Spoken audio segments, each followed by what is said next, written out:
Assalamualaikum warahmatullahi wabarakatuh. Halo teman-teman, kembali lagi bersama saya, Poppy Kartikasari dari kelas PGMI 3D. Pada pembahasan kali ini mengenai mengapa sih kita perlu memahami strategi dan media pembelajaran. Pembahasan pertama yaitu strategi pembelajaran. Dalam konteks pembelajaran, strategi diartikan oleh Sudijarto mendefinisikan strategi belajar mengajar sebagai upaya memilih, menyusun, dan memobilisasi segala cara, sarana atau prasarana, dan tenaga untuk menciptakan sistem lingkungan untuk mencapai perubahan perilaku optimal. Lantas, kira-kira apa saja yang termasuk strategi dalam pembelajaran? Yang pertama adalah strategi ekspositori klasikal. Surya Dharma menegaskan, pembelajaran ekspositori adalah strategi pembelajaran yang menekankan kepada proses penyampaian materi secara verbal dari seorang guru kepada kelompok siswa, dengan maksud agar siswa dapat menguasai materi pelajaran secara optimal. Pembelajaran ekspositori merupakan bentuk dari pendekatan pembelajaran yang berorientasi kepada guru. Dikatakan demikian, sebab dalam strategi ini, guru memegang peranan yang sangat penting atau dominan. Lalu, bagaimana ya langkah penerapan strategi ekspositori ini? Langkah pertama adalah persiapan. Tahap persiapan berkaitan dengan mempersiapkan siswa untuk menerima pelajaran. Dalam strategi ekspositori, langkah persiapan merupakan langkah yang sangat penting. Keberhasilan pelaksanaan pembelajaran dengan menggunakan strategi ekspositori sangat tergantung pada langkah persiapan. Beberapa hal yang harus dilakukan dalam langkah persiapan diantaranya adalah 1. Berikan sugesti yang positif dan hindari sugesti yang negatif. Lalu, mulailah dengan mengemukakan tujuan yang harus dicapai. Kemudian, bukalah file dalam otak siswa. Pada tahapan persiapan, memiliki beberapa tujuan yang hendak dicapai dalam melakukan persiapan, antara lain, mengajak siswa keluar dari kondisi mental yang pasif, membangkitkan motivasi dan minat siswa untuk belajar, merancang dan mengunggah rasa ingin tahu siswa, serta menciptakan suasana dan iklim pembelajaran yang terbuka. Langkah kedua adalah penyajian. Langkah penyajian merupakan langkah penyampaian materi pelajaran sesuai dengan persiapan yang telah dilakukan. Guru harus memikirkan bagaimana agar materi pelajaran dapat dengan mudah ditangkap dan dipahami oleh siswa.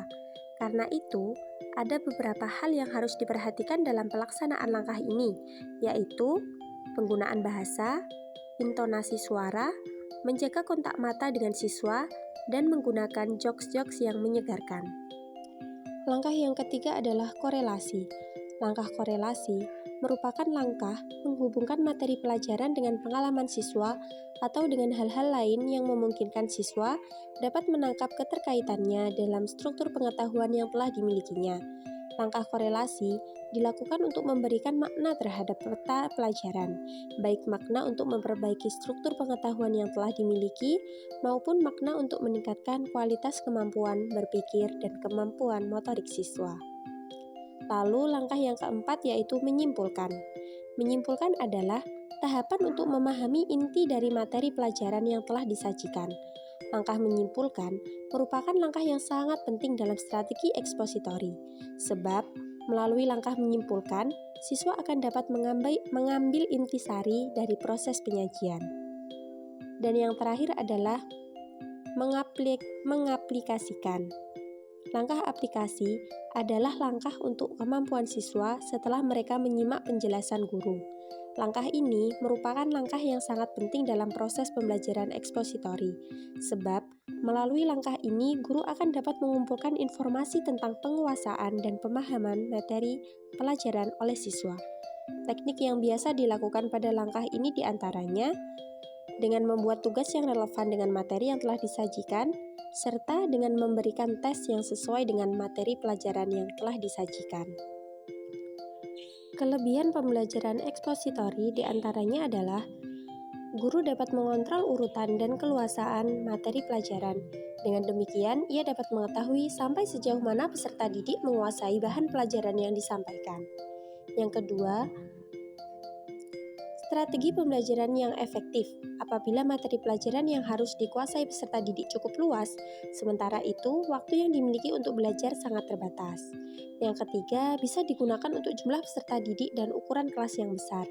Dan yang terakhir, melalui strategi pembelajaran ekspositori, selain siswa dapat mendengar melalui penuturan tentang suatu materi pelajaran, juga sekaligus siswa bisa melihat atau mengobservasi. Sedangkan, kekurangan pembelajaran ekspositori diantaranya adalah metode pembelajaran ini hanya mungkin dapat dilakukan terhadap siswa yang memiliki kemampuan mendengar dan menyimak secara baik. Untuk siswa yang tidak memiliki kemampuan seperti itu, perlu digunakan strategi lain. Metode ini tidak mungkin dapat melayani perbedaan setiap individu, baik perbedaan kemampuan, perbedaan pengetahuan, minat, dan bakat, serta perbedaan gaya belajar. Metode lebih banyak diberikan melalui ceramah, maka akan sulit mengembangkan kemampuan siswa dalam hal kemampuan sosialisasi, hubungan interpersonal, serta kemampuan berpikir kritis. Yang keempat, gaya komunikasi strategi pembelajaran lebih banyak terjadi satu arah, maka kesempatan untuk mengontrol pemahaman siswa akan materi pembelajaran akan sangat terbatas. Dan yang terakhir adalah komunikasi satu arah, bisa mengakibatkan pengetahuan yang dimiliki siswa akan terbatas pada apa yang diberikan guru. Strategi yang kedua adalah strategi project-based learning.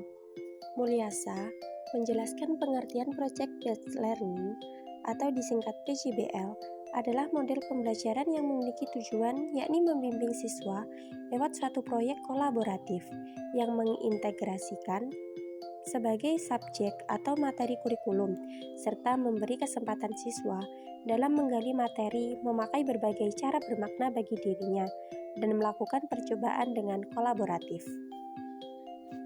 Ari Yulianto dan kawan-kawan, sintak PJBL ada 6 langkah, meliputi yang pertama, menentukan pertanyaan dasar, yang kedua, membuat desain proyek, yang ketiga, menyusun penjadwalan, yang keempat, memonitor kemajuan proyek, yang kelima, penilaian hasil, dan yang terakhir, evaluasi pengalaman.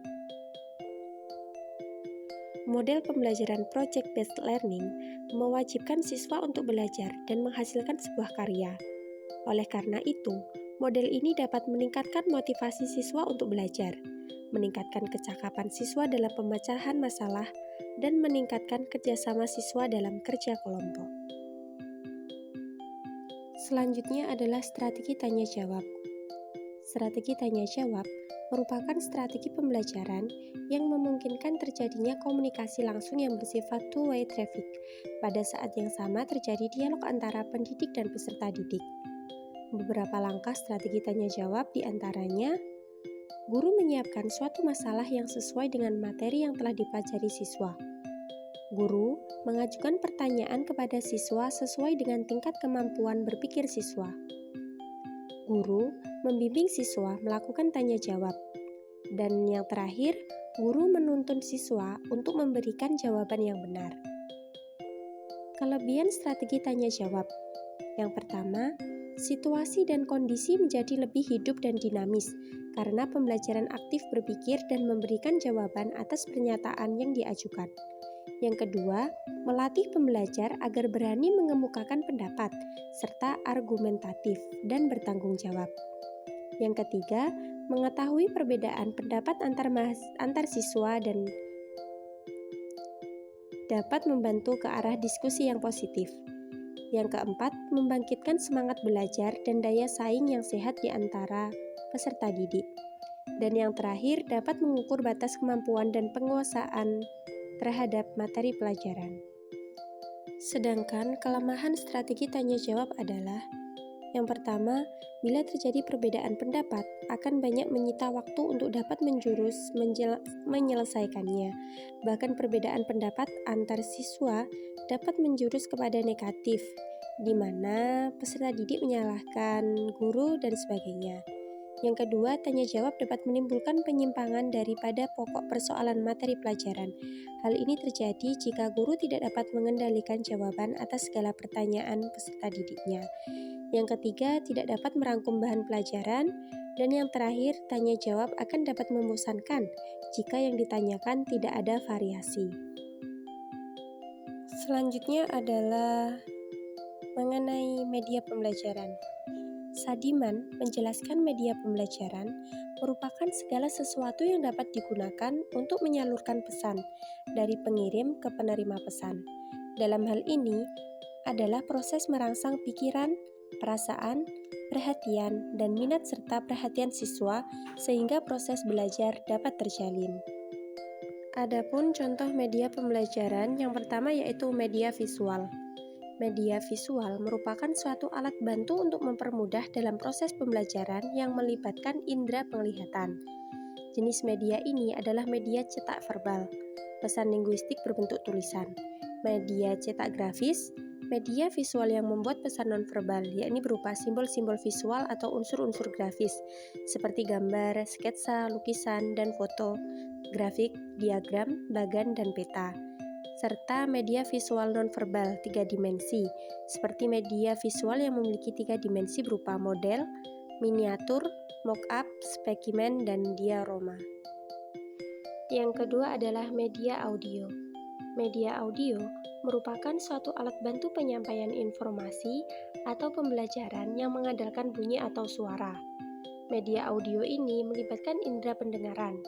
Contoh dari media ini yaitu radio, tape recorder, telepon, dan lain-lain. Cukup sekian yang dapat saya sampaikan. Terima kasih. Wassalamualaikum warahmatullahi wabarakatuh.